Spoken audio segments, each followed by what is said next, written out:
Serenity is a legal thriller that focuses principally on a drug which I call Serenity in the book, manufactured by the fictional Upright Corporation of Ann Arbor, Michigan.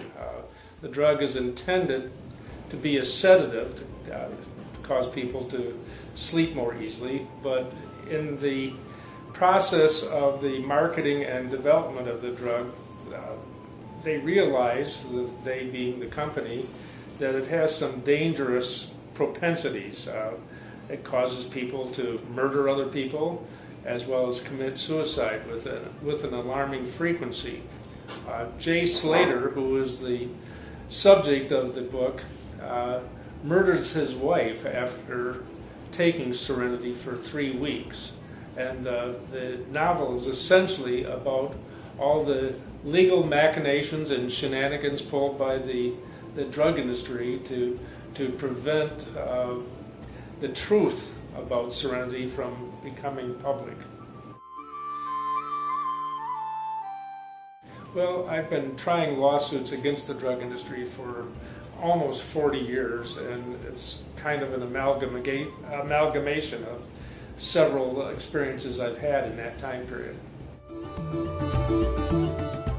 What inspires me to write is the fact that there is always an element that is unknown about a sequence of events, particularly, for example, the marketing of drugs in our society. So I'm inspired to write now so that the truth can be known about the kind of negative things that are happening with drugs in our society.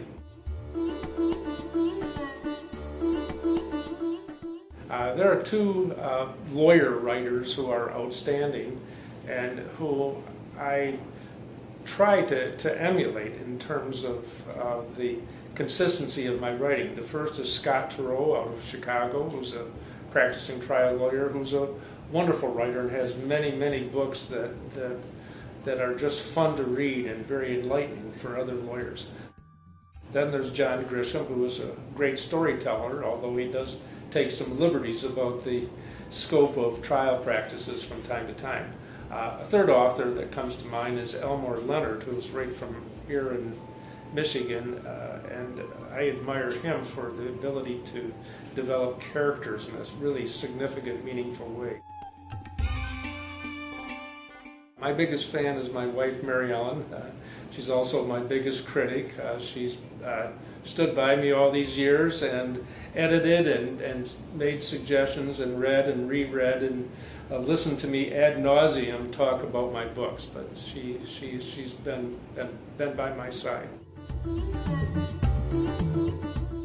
Well, they'd expect to find out some ideas about how drugs are made, how they're developed, how they're tested, and how they're marketed, as well as their interaction with the Food and Drug Administration. I think one of the most common misperceptions that I've run across in my trying of lawsuits is that jurors believe that the FDA somehow tests drugs, and that's simply not true. They are obligated, as a matter of law, to accept what a drug company tells them about their drugs as true, and they evaluate the safety of the drug on that basis.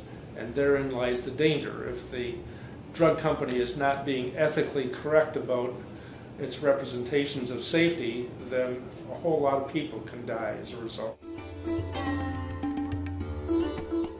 I've learned that by being steady and consistent in my writing, I can actually formulate a series of events, albeit fictionally or nonfiction, exactly like I want to convey the message to my readers.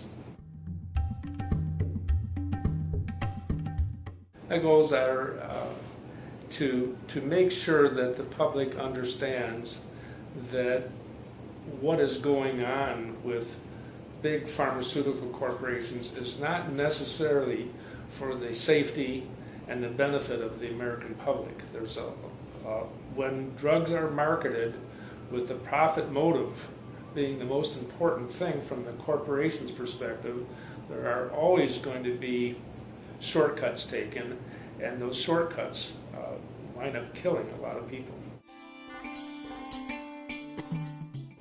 To never say no to an interview.